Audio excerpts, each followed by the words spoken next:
So, Terra Firma at saka Rain or Shine. So, dito mo makikita na kapag ang kalaban mo ang standing o ang win-loss record medyo hindi maganda.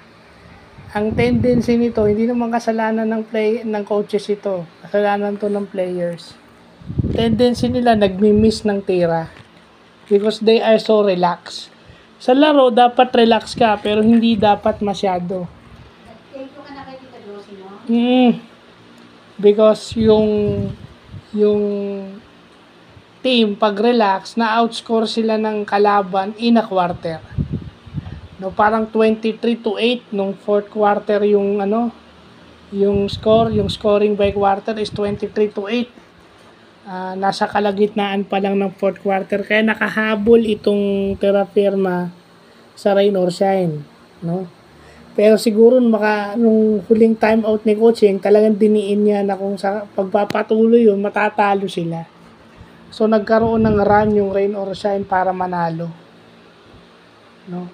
I mean, kahit veterano ka, may tendency kang mag-relax eh. Yun yung sinasabi na walang exempted sa ganon. Kahit experience ka, pagka ang kalaban mong team ang win-loss record hindi maganda, ganun yung mangyayari.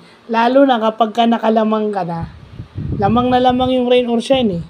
Tapos biglang hahabulin ng Terra Firma na hindi mo alam, di ba? At yung Terra Firma naman, gumaganda yung laro. Habang umahabol sila, pati depensa nila gumaganda. So, yun yung hindi natin dapat i-take for granted, no?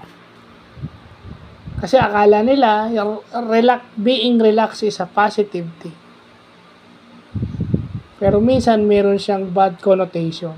Sa lahat naman ng bagay, hindi naman purely positive yung pag sinasabi mong relax ka. Kasi hahabulin ka ng kalaban, kung naubusan lang ng oras yung Terra Firma siguro. Kaya sila ganon. And hindi naman siguro, kasi no? Itong Rain or Shine kasi tsaka Terra Firma, match ito. Pero ang kaibahan lang nito, mas malalim yung bench ng Rain or Shine kumpara mo sa Terra Firma. So, yung makikita mo rin yung depensa ng Rain or Shine medyo lumaylay o lumamya nung huli. Pero nung medyo nagising sila, ayan, sunod-sunod na. At wala silang match up dun sa dahil mas quality yung Terra Firma is, ang pinakamalaking player nito is around 6'5 lang, samantalang si Kit Dato, height nun 6'8", 6'9".